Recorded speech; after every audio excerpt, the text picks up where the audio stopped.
Boa noite. Estamos juntos mais uma vez, estivemos aqui pela manhã e agora à noite também.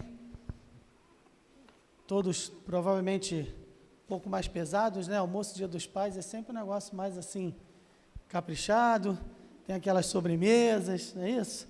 E aí volta todo mundo meio assim, mas depois de um período desse de cânticos, de louvor e de uma música como esta, eu sempre gosto de pensar e repetir com os irmãos que uma das características da igreja primitiva, e sem romantizar a igreja primitiva, porque ela tinha problemas, e as cartas que o apóstolo Paulo e os outros enviaram, que nós temos nas nossas Bíblias, elas são provas de que as igrejas enfrentavam problemas de pecado, problemas de relacionamento, problemas de confusões teológicas, problemas de discussão ali entre as pessoas, enfim, problemas como nós enfrentamos, mas a igreja primitiva, ela tinha uma característica interessante, que ela é uma igreja que vivia na expectativa da volta de Jesus. E isso, irmãos, é algo que me entristece hoje, você quase não escuta falar na volta de Jesus. Eu gosto sempre de lembrar os irmãos sabem, claro que sabem, muitos sabem há mais tempo do que eu, porque já viveram mais tempo do que eu, então já tem mais tempo de caminhada cristã, mas nós precisamos sempre lembrar disso. É acordar de manhã e pensar, será que Jesus vai voltar hoje? Porque eles acabaram de cantar, né? Eu espero esse dia chegar. Nós temos que viver nesta bendita esperança, nessa expectativa feliz, nesta ansiedade abençoada da volta de Cristo. Porque, irmãos, quando Jesus Cristo voltar, cumprir-se-á tudo aquilo que já foi dito. Muitas promessas, muitas profecias já encontraram seu cumprimento, mas existe aquela profecia final do retorno de Jesus Cristo, quando inaugurar-se-ão novos céus e nova terra, onde habita a justiça. E estaremos para sempre com o Senhor. É isso que deve nos mover. Eu vou levantar, eu vou trabalhar, eu vou para o colégio, eu vou para a faculdade, eu vou cuidar dos filhos, eu vou cuidar dos netos, eu vou limpar a casa, eu vou ao mercado, eu vou ao banco, enfim, a minha vida continua, eu tenho as coisas para fazer, eu tenho as minhas atividades, os meus compromissos, as contas precisam ser pagas, não é isso? Então a gente trabalha, a gente estuda, a gente faz tudo o que precisa fazer, mas a gente deve sempre encarar tudo sob a perspectiva da volta de Jesus, porque isso nos move. Porque há dias que são tremendamente difíceis, tremendamente ruins, e a gente fica desanimado, a gente fica abatido, mas aí é nesse momento que a gente tem que lembrar, Jesus Cristo vai voltar. Hoje é um dia a menos que falta menos do que faltava. Pastor, quanto tempo falta?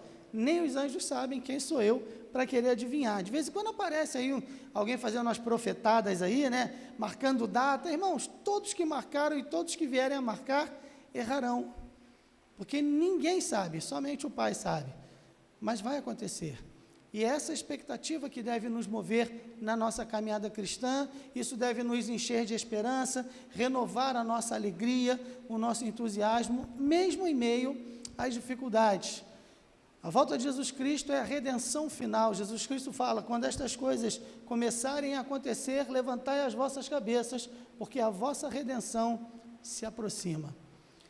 E é sobre isso que eu quero pensar nessa noite, no Velho Testamento. Olha, o Velho Testamento tem graça de sobra, não é só no Novo Testamento, não.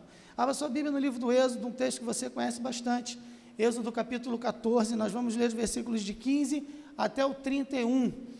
E se você não está com a sua Bíblia, pode acompanhar ali, Êxodo capítulo 14, versículos de 15 a 31, a palavra de Deus diz assim, então disse o Senhor a Moisés, por que clamas a mim? Dize aos filhos de Israel que marchem. E tu levanta a tua vara e estende a tua mão sobre o mar e fende-o, para que os filhos de Israel passem pelo meio do mar em seco. E eis que endurecerei o coração dos egípcios, e estes entrarão atrás deles, e eu serei glorificado em Faraó e em todo o seu exército, nos seus carros e nos seus cavaleiros, e os egípcios saberão que eu sou o Senhor, quando for glorificado em Faraó, nos seus carros e nos seus cavaleiros. E o anjo de Deus que ia diante do exército de Israel se retirou e ia atrás deles. Também a coluna de nuvem se retirou de diante deles e se pôs atrás deles. E ia entre o campo dos egípcios e o campo de Israel. E a nuvem era trevas para aqueles e para estes clareava a noite, de maneira que em toda a noite não se aproximou um do outro.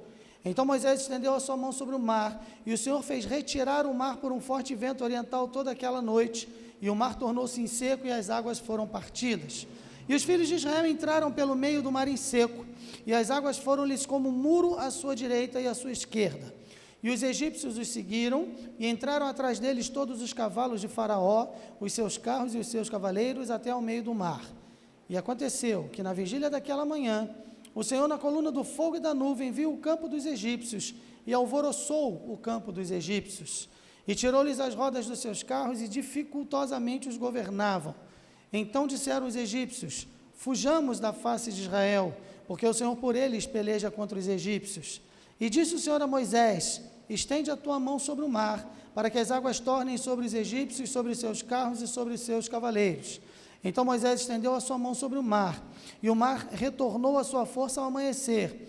E os egípcios, ao fugirem, foram de encontro a ele, e o Senhor derrubou os egípcios no meio do mar, porque as águas, tornando, cobriram os carros e os cavaleiros de todo o exército de Faraó, que os haviam seguido no mar. Nenhum deles ficou. Mas os filhos de Israel foram pelo meio do mar seco, e as águas foram-lhes como muro à sua mão direita e à sua esquerda. Assim o Senhor salvou Israel naquele dia da mão dos egípcios. E Israel viu os egípcios mortos na praia do mar. E viu Israel a grande mão que o Senhor mostrara aos egípcios. E temeu o povo ao Senhor, e creu no Senhor, e em Moisés, seu servo. Até aqui, a palavra de Deus. Na época da Segunda Guerra Mundial, existia um período inicial, aquele chamado período de vai e não vai, porque em 1939 Hitler invade a Polônia e alguns países já começaram a declarar guerra contra a Alemanha, dentre eles a Inglaterra e a França, que eram os países que encabeçavam esse movimento. E houve declaração de guerra, a Inglaterra declarou guerra à Alemanha e a França também o fez. Mas é interessante que esse é período chamado pelos historiadores de Guerra Estranha, porque embora houvesse acontecido uma declaração formal de guerra, não existiu ainda nenhum combate. Os exércitos não começaram a se enfrentar. Hitler foi então tomando conta, anexando territórios na Europa. Isso causou uma grande comoção, uma apreensão muito grande, mas ninguém tomava a iniciativa.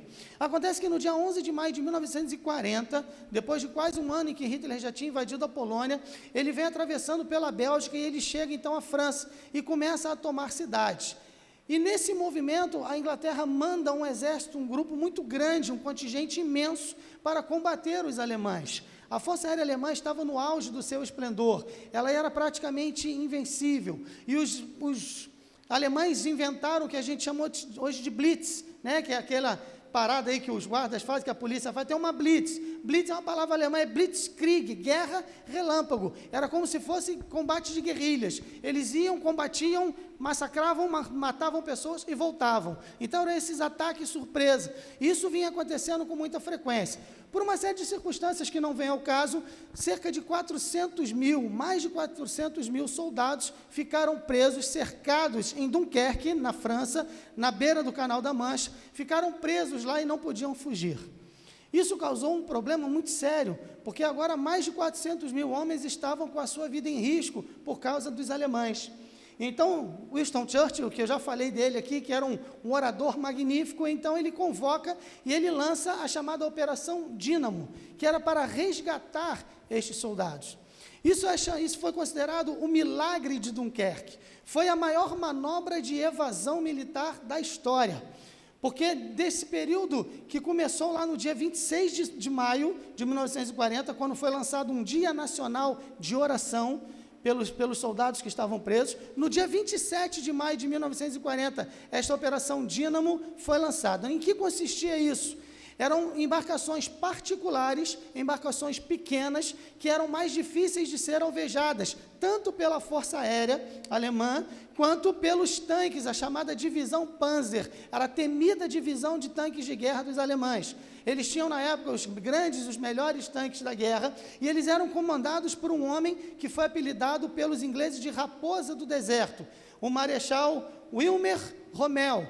era um grande estrategista e considerado também aí um dos maiores estrategistas da guerra campal da história. Fato é que Churchill, então, ele convoca embarcações particulares e cerca de 700 embarcações se lançam nesta empreitada. Eles iam lá, pegavam um grupo de soldados e traziam, e eram bombardeados por cima pela Força Aérea, e a Força Aérea Britânica vinha tentando evitar isso, e eram bombardeados do litoral também de Dunkerque pelas forças dos tanques de guerra dos alemães. Foi uma coisa terrível, mas acontece que nesse espaço de tempo, que durou do dia 27 até o dia 4 de junho de 1940, dos mais de 400 mil soldados, 331.216 soldados foram resgatados com vida. Foi algo tremendo. Mas acontece que isso causou tanto entusiasmo, e as pessoas ficaram tão entusiasmadas que começaram a dizer, a guerra está ganha. Mas veja, o custo foi muito alto, porque embora eles tenham resgatado esse número imenso de soldados, muitas pessoas que foram para buscar estes soldados presos, tanto soldados também como civis, morreram e mais de 80 mil perderam a sua vida. Mais de 20 mil motocicletas ficaram abandonadas em Dunkerque. Mais de 1.350 toneladas de combustível foi perdida porque ficou abandonada lá. Ou seja, o custo foi altíssimo. Churchill, então, ele faz um pronunciamento diante de toda aquela euforia, e ele diz uma coisa interessante, ele diz assim, não se esqueçam de que isto não foi uma vitória, isto foi uma fuga. E guerras não são vencidas com retiradas, guerras são vencidas com avanço. E nós ainda teremos muito o que lutar. Suas palavras foram proféticas, porque a guerra se estendeu ainda por mais de 5 anos.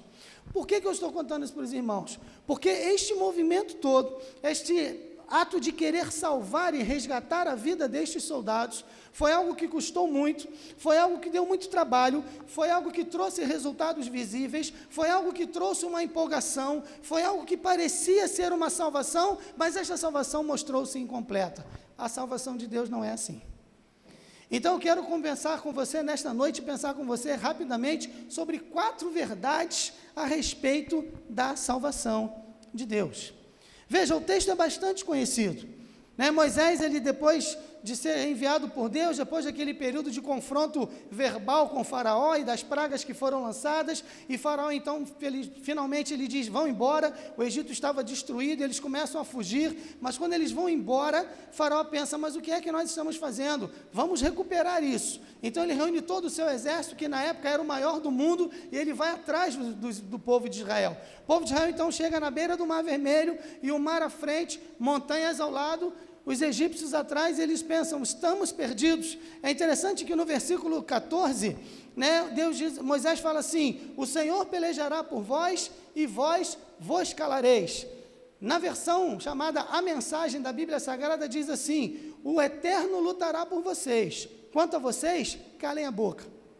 Veja, na verdade Moisés diz, parem de reclamar, comecem a confiar em Deus, este mesmo Deus que realizou tantas coisas por vocês, este Deus que trouxe as pragas sobre o Egito e vocês viram, este Deus que tem cuidado de vocês ao longo desses 430 anos, embora vocês tenham se envolvido com os egípcios, embora vocês hoje tenham costumes egípcios, embora vocês hoje tenham cultos egípcios, Deus não se esqueceu de vocês, e Deus foi lá e trouxe vocês, e agora por causa deste obstáculo, vocês estão reclamando? Calem a boca. É isso que Moisés está dizendo. E aí Deus pergunta, por que clamas a mim? Diz aos filhos de Israel que marche. Em outra ocasião, já tive a oportunidade de falar com os irmãos sobre este versículo. Por que é que o crente tem que marchar? Porque o nosso passado nos persegue. Os egípcios vinham logo ali para querer aprisionar os israelitas de novo. E o nosso passado, antes de conhecer a Cristo, está sempre atrás de nós, o velho homem, o corpo da morte, miserável homem que sou. Temos que marchar porque o nosso presente nos oprime. O povo de Israel estava premido entre as circunstâncias, premido entre o mar, as montanhas e o exército inimigo. E o nosso presente nos oprime porque há tentações, porque há incompreensões, porque há perseguições, porque há tentações, porque o pecado está sempre nos assediando e nos rodeando, porque Satanás anda ao nosso redor como um leão, bramando, buscando a oportunidade de tragar. Então precisamos avançar. E precisamos avançar porque o nosso futuro nos aguarda. Não é isto? Qual era o futuro que aguardava o povo de Israel? A liberdade. Era a terra de Canaã, a chamada terra prometida, e nós aguardamos novos céus e nova terra onde habita a justiça. Então temos que marchar, mas neste marchar, algumas coisas acontecem, e foi isso que o povo de Israel vivenciou ali, e isso serve de ensinamento para você e para mim. O apóstolo Paulo diz aos Romanos que tudo quanto outrora foi escrito, para o nosso ensino foi escrito.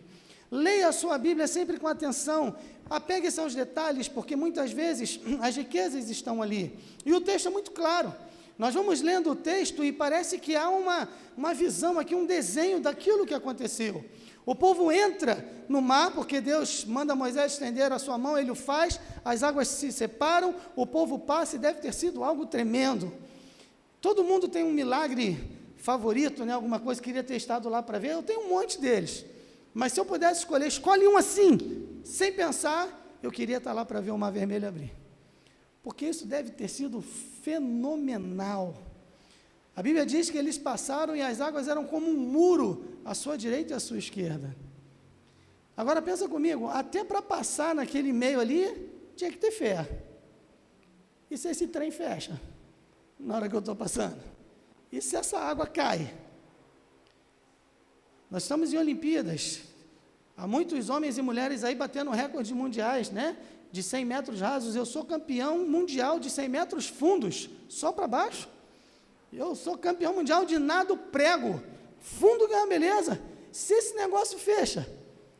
Mas foi tremendo, e a água abriu, e o povo passou, e os egípcios vão atrás.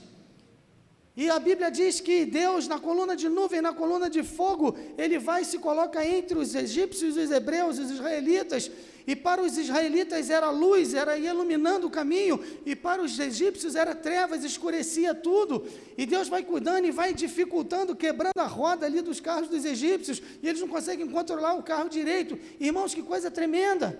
Deus está agindo, o milagre está acontecendo, a proteção é garantida, a presença do Senhor é inquestionável, mas os inimigos não desistem. Isto é temor, não foi um riacho que eles atravessaram igual este rio, cujas correntes alegram as moradas, não, que a gente tem aqui não é esse não, é um mar vermelho, é um grande lago chamado de Mar, porque ele é grande, e eles levaram a noite toda atravessando. Foi uma caminhada grande, longa, com muito suor, com muita tensão. Existiam mulheres, existiam crianças, existiam pessoas de idade, e eles iam carregando os tesouros. Irmãos, uma coisa assustadora, a suor, a lágrimas, a angústia, a incerteza, será que vai dar, será que não vai dar, será que os egípcios vão chegar? Mesmo com Deus ali, o coração do povo se estremeceu e se inclinou a temer. Não é um retrato da nossa vida, irmãos. Deus está fazendo um milagre nas nossas vidas. Você está aqui hoje é um milagre. Esta igreja estar aqui há 71 anos quase, é um milagre. É um milagre. E nós vamos caminhando e vamos vendo os milagres de Deus, e Deus disse que estaria conosco, nas palavras de Jesus, todos os dias, até a consumação dos séculos, mas ainda assim nós tememos, ainda assim nós duvidamos, ainda assim nós pensamos, não vai dar, não vai ser possível. E se tudo der errado? E se o inimigo me alcançar? E se as minhas forças me faltarem? E se eu não tiver condições? Assim somos nós. É muito fácil, mais de 3.000 anos depois, ficar aqui criticando o povo de Israel, mas nós somos iguais. E às vezes, pelo menos quanto a mim, eu penso que sou até pior em muitos aspectos. Eu não posso falar quanto a você, mas eu posso falar quanto a mim. E aí então o povo vai chegar do lado de lá, porque Deus disse que isto aconteceria, e se Ele o prometeu, Ele o fará, e Ele o fez. Mas nessa caminhada, algumas lições importantes, 4 lições pelo menos, saltam aos meus olhos, e eu quero compartilhá-las com você nessa noite. Lição número 1, a glória pertence a Deus somente, pois aos homens é impossível. Veja, o versículo 15 até o versículo 18, então disse o Senhor a Moisés, porque clamas a mim, diz aos filhos de Israel que marchem, tu levanta a tua vara e estende a tua mão sobre o mar, fende-o para que os filhos de Israel passem pelo meio do mar em seco, eis que endurecerei o coração dos egípcios, estes entrarão atrás deles, eu serei glorificado em Faraó, todo o seu exército, carros, cavaleiros, os egípcios saberão que eu sou o Senhor, quando for glorificado no Faraó, nos seus carros e nos seus cavaleiros. Deus está dizendo, avancem, caminhem, vão em direção ao mar, porque eu farei com que o mar abra. A glória pertence a Deus, porque ela é impossível para os homens. O próprio mandamento do Senhor requer de nós aquilo que nós não somos capazes de fazer. Veja, quando Jesus encontra um paralítico, ele fala assim: levanta, toma a tua cama e anda. Ele ainda não tinha dito, você está curado. Não, ele diz, levanta. E o homem não podia levantar, mas pelo poder de Jesus Cristo, aquele homem ficou de pé. E Jesus Cristo diz para você e para mim, nesta noite, Igreja Batista de Vargem Pequena, 71 anos quase, e ao longo deste mês nós estaremos pensando nestas verdades, pensando em como Deus tem sido bondoso com esta igreja. Eu estou aqui há 1 ano, alguns irmãos estão aqui há 20, 30, 5, 4, não importa, mas todos nós já temos visto no tempo que estamos aqui, como Deus é bom conosco. E Ele não é bom conosco por causa de nós, Ele é bom conosco apesar de nós. E Ele diz para nós, igreja, continue avançando, igreja, fale, igreja, testemunhe, igreja, dê um passo de fé, igreja, caminhe com coragem. Não é caminhar determinando, tomando posse, e essas bobagens que se falam por aí, não, é caminhe na confiança do nome do Senhor, porque é Deus quem fará maravilhas. Se a batalha, se a vitória é do Senhor, então é Ele quem deve lutar. Cabe a nós obedecermos. Porque Deus não vai nos deixar no meio do caminho. A salvação que Deus oferece e que Deus nos outorgou e que alcançou a cada um de nós, esta graça salvadora de Jesus Cristo, ela é completa, não é como a salvação lá da Segunda Guerra Mundial. Nós precisamos avançar, porque a nossa salvação é garantida, e a glória pertence somente ao Senhor. Sabe, irmãos, embora sejamos crentes, quão fracos crentes nós somos, como nós somos inconstantes, desanimados, murmuradores, cansados. Tem crente que tem um cansaço na vida, eu não estou falando cansaço físico não, porque isso aí, as pessoas trabalham muito e cada vez elas trabalham mais para poder cumprir com as suas responsabilidades e às vezes são cansadas mesmo, mas eu falo de cansaço espiritual, é um desânimo, é uma vida, um azar, ai, e arrasta a corrente, parece uma alma penada, não é o espírito, é uma alma penada que está ali arrastando corrente, porque não confia no Senhor. Irmãos, em época de aniversário, precisamos agradecer a Deus e aprender que a glória pertence ao Senhor, porque Ele trouxe esta igreja até aqui, e esta igreja permanecerá depois que nós passarmos, depois que nós morrermos, depois que nós tivermos sido esquecidos, enquanto este mundo durar, a igreja do Senhor vai permanecer, porque ela é dele. A glória do Senhor, porque ela é impossível aos homens. Deus está dizendo, eu vou fazer o que vocês não podem fazer. Observem. Por isso que Moisés tinha dito, fiquem calados, fiquem quietos, vejam o poder de Deus se manifestar. Jesus pergunta para Marta, não te eu dito que se creres, verás a glória de Deus? Engraçado, né? Porque as pessoas, elas enchem a boca para falar, eu sou igual São Tomé, eu quero ver para crer, e acham que isso é bonito. Não, Tomé foi repreendido por causa disso. Ele fala para Marta exatamente o contrário. Ele não disse, não te hei dito que se vires, crerás? Não, se creres, verás. Nós não temos que ver para crer, nós temos que crer para ver. A fé é o firme fundamento das coisas que se esperam, e a prova das coisas que se não vêm. E mais uma vez, Isaías 50:10, aquele que estiver em trevas, sem luz nenhuma, confie no nome do Senhor.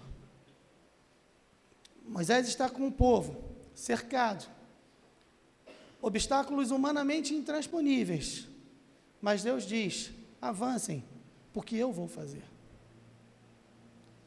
E nós como crentes precisamos testemunhar deste Deus, aonde quer que nós estivermos, nós temos que falar confiando nesse Deus, porque às vezes, irmãos, parece que o crente se encolhe diante do mundo, se encolhe diante da sabedoria. A gente viu na semana passada Paulo dizendo aos Coríntios: porventura não tornou Deus louca a sabedoria deste mundo? Então fale com convicção onde você estiver.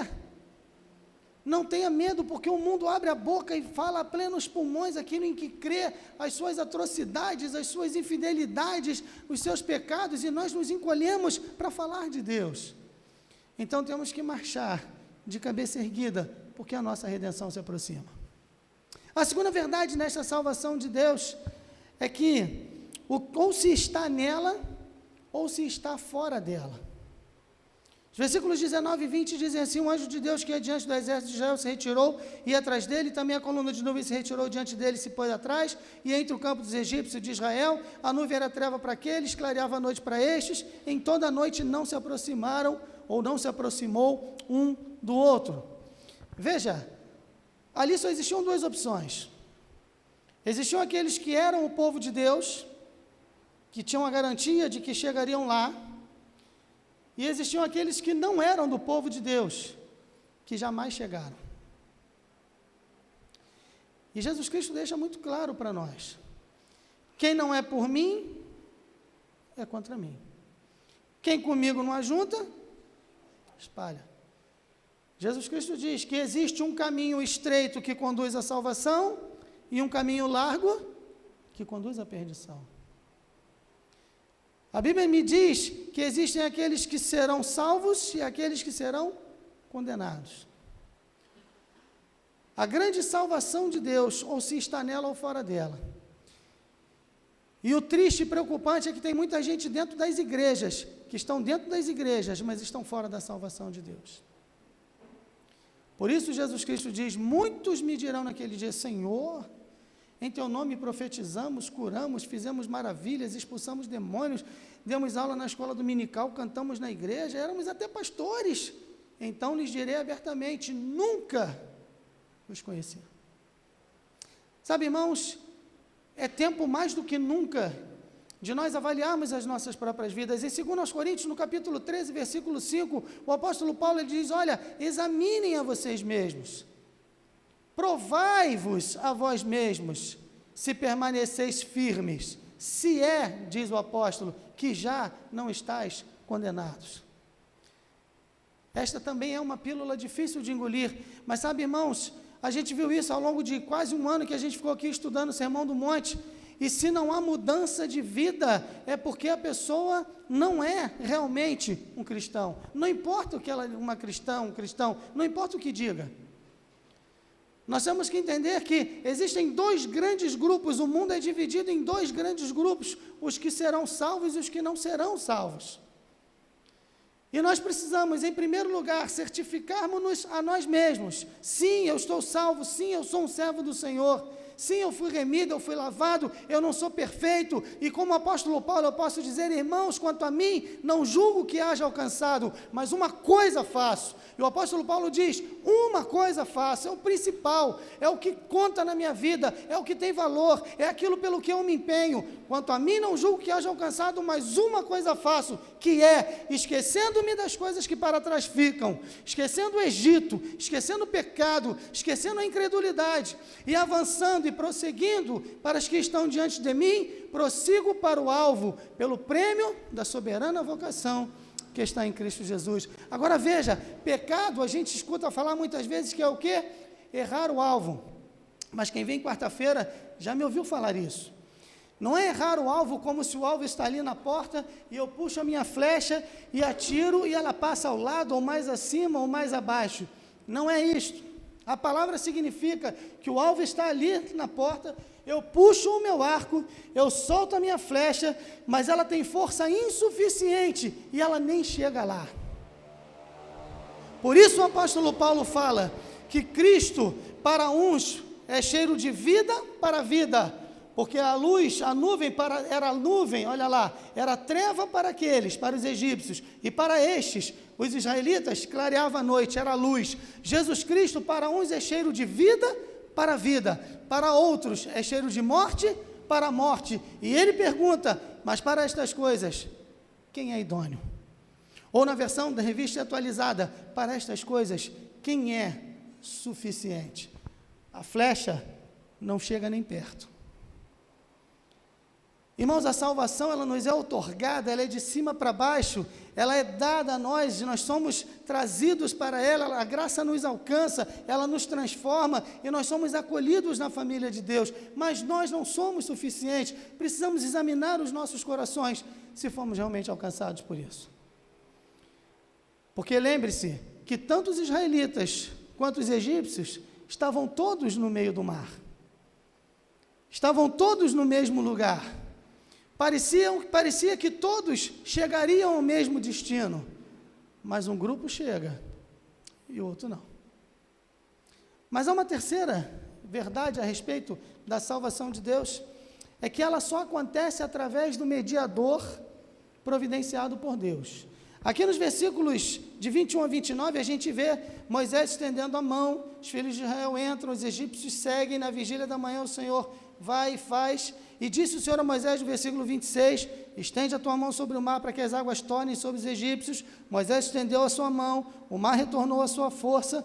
No versículo 28, as águas tornando cobriram, os filhos de Israel foram pelo meio do mar seco, o Senhor salvou Israel, viu Israel a grande mão do Senhor. Observe, tudo o que aconteceu, tudo que Deus fez, Ele faz através de Moisés, que é o seu grande representante naquele momento. E o apóstolo Paulo nos diz no Novo Testamento que há um só Deus e um só mediador entre Deus e os homens, Jesus Cristo, o homem.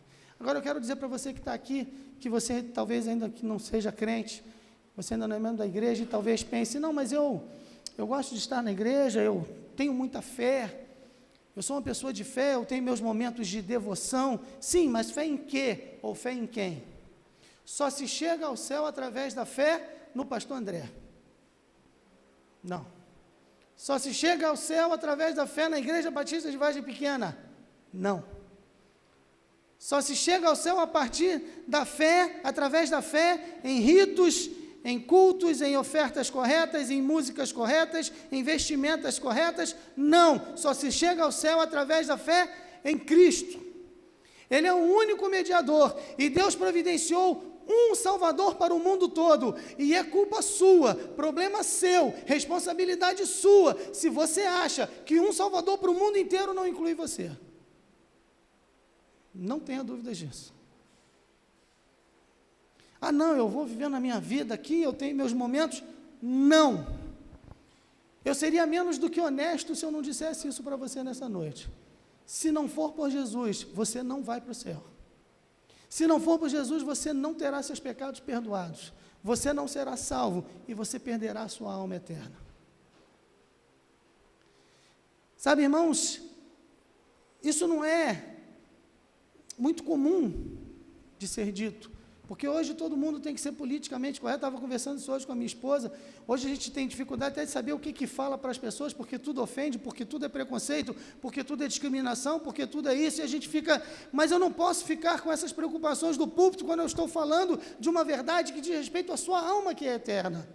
Você precisa crer em Jesus, senão você não será salvo.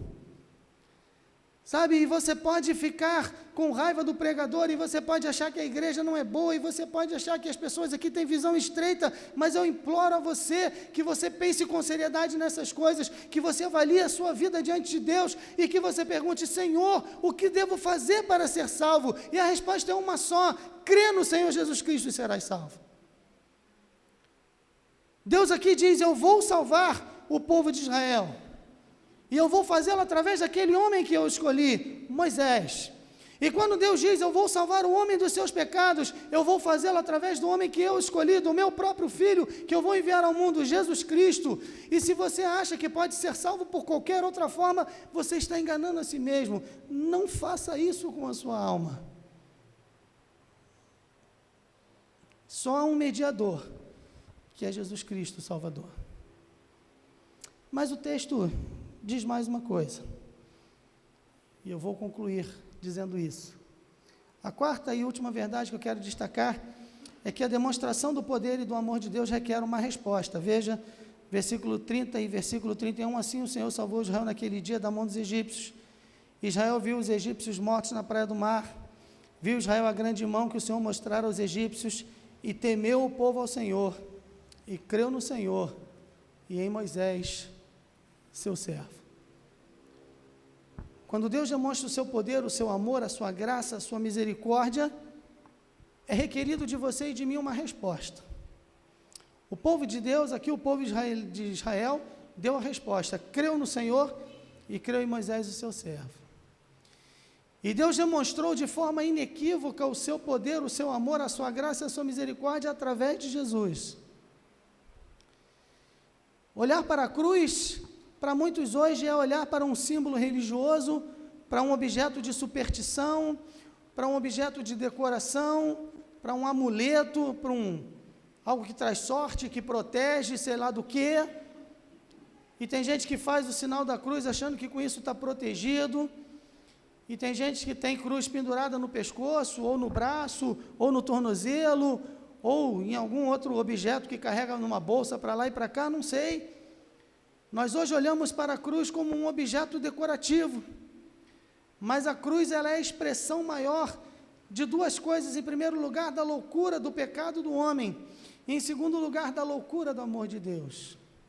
Até onde o homem foi capaz de ir na loucura do seu pecado, crucificou o Filho de Deus. Até onde até onde Deus foi na loucura do seu amor, deixar que o seu Filho morresse no seu lugar. Por isso Paulo diz que a loucura de Deus é mais sábia do que a sabedoria dos homens. E aí quando Deus diz, olha, qual é a resposta que você vai dar? E aí muitos se esquivam, muitos correm, muitos desconversam, muitos adiam, vão procrastinando, vão deixando para depois, quem sabe amanhã, mas com Deus não há prazos. Não coloque prazos para Deus, porque Ele é o Senhor do tempo, você e eu não somos. Pastor, mas essa palavra é muito dura, sim, mas não seria gentileza minha não falar para você disso que é algo importante demais. E eu não queria falar sobre esse texto hoje. Eu tinha outras coisas para falar de gratidão, falar de alegria, mas o meu coração foi inclinado para esse texto, eu não podia fugir dele. E eu queria falar de outra coisa que deixasse você talvez mais feliz e você saísse daqui alegre, mas sabe, a primeira impressão que o Evangelho causa naqueles que o ouvem, num primeiro momento, é fazer com que eles sintam-se mal, porque o Evangelho diz, olha, você é um pecador, você está errado diante de Deus e você não tem salvação por si mesmo. Ninguém gosta de ouvir isso. Mas aí o Evangelho vem e diz, olha, existe uma boa nova, Evangelion, boa notícia, em Cristo Deus salva pecadores. O Evangelho só é boa nova para aqueles que reconhecem que são pecadores. Então eu quero conclamar você nesta noite, avaliar a sua vida. Você que nunca fez parte de uma igreja, hoje é o dia de você se render aos pés de Jesus. Você que está na igreja há pouco tempo, há muito tempo, não sei, mas você que talvez ainda não tenha certeza de que você é um crente, este é o momento de você ter esta certeza, e esta certeza você só vai obter aos pés da cruz. Chegando diante do Senhor e dizendo, Senhor, aqui estou eu, o Senhor me conhece, o Senhor sabe quem eu sou, o Senhor sabe quando eu sorrio, quando eu choro, o Senhor sabe das minhas angústias, das minhas dúvidas, das minhas vitórias, dos meus fracassos. O Senhor sabe tudo que eu fiz ao longo de toda a minha história até aqui, Senhor. Eu quero dizer nesta noite que eu preciso de Ti. E eu quero repetir mais uma vez as palavras de Charles Wesley, quando ele diz, sujo para a fonte eu corro, lava-me, Senhor, senão eu morro. Corra para a cruz de Cristo. Corra para Jesus, arrependa-se dos seus pecados, porque a salvação de Deus, ela é grande, ela é tremenda, ela é maravilhosa, mas a glória é dele. Deus é totalmente centrado em Deus, para que nós nos esqueçamos da vida centrada em nós mesmos. A glória é só dele, eu farei. A salvação de Deus é grande, mas ou se está nela, ou se está fora dela. A salvação de Deus é grande, mas ela só tem valor quando ela é recebida através do mediador que Deus providenciou. E a salvação de Deus é grande, mas ele exige uma resposta de cada um de nós. Qual é a tua resposta nessa noite? Você vai sair daqui a alguns instantes, você vai voltar para sua casa, vai jantar, vai lanchar, não sei, vai dormir, e amanhã a sua vida continua. Mas não deixe passar a oportunidade de estar em paz, com o seu coração em paz, diante de Jesus. Minha palavra nesta noite, para a igreja de Vargem Pequena, 71 anos, até aqui nos ajudou o Senhor, mas como crente, você e eu precisamos ser melhores, mais fiéis, com um testemunho melhor, melhores maridos, melhores esposas, melhores pais, melhores filhos, melhores irmãos, para não acontecer o que aconteceu com Jeorão, que reinou durante 8 anos, e a Bíblia diz que quando ele morreu, ele foi sem deixar de si saudade alguma. Ninguém chorou quando o camarada morreu. E aí, há um poema chamado Epitáfio, que diz exatamente isto: foste um mau pai, foste um mau filho, foste um mau irmão, foste um mau amigo, foste um mau cristão, enfim, foste. Precisamos ser melhores, para que deixemos marcas positivas da nossa passagem aqui. Daqui a 71 anos, se Jesus não tiver voltado, essa igreja vai estar aqui, ou em outro bairro, em outra rua, não sei quem, mas a igreja do Senhor continuará. Eu, certamente, não estarei mais, porque daqui a 71 anos, se vivo eu estiver, estaria com 124, nem eu me aguento. Os irmãos iam querer, não, morre, pastor, pelo amor de Deus, ninguém te aguenta mais, nem eu ia me aguentar. Então, daqui a 71 anos, eu não estarei mais aqui. A maioria de nós não vai estar mais aqui. Talvez alguma dessas crianças estejam, né? Se viverem muito, uma vida longa, talvez estejam aqui. Mas veja, quando nós não estivermos mais aqui, quais as marcas que teremos deixado na vida desta igreja? Fui membro de Vargem Pequena há 30 anos, 50 anos, 20 anos, 2 anos, 6 meses.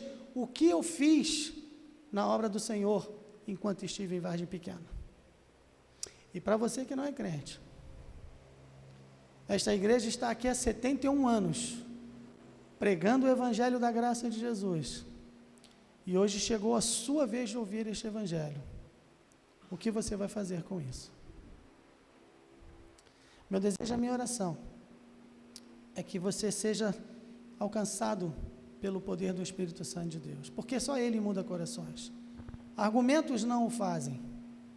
Manipulações psicológicas ou emocionais podem até produzir alguns resultados momentâneos e que parecem até que alguma coisa aconteceu, mas não é atrás disso que eu estou. Como o apóstolo Paulo diz, eu vos prendi com dolo, com intenção, eu os prendi, eu os comprimi e eu os coloquei frente a frente com Cristo, para que vocês saibam quem Ele é e o que vocês precisam fazer. Que Deus fale ao teu coração, que Deus mude as nossas vidas, para a glória do nome dEle, para a alegria desta igreja, para a salvação da tua alma. Que Deus nos abençoe.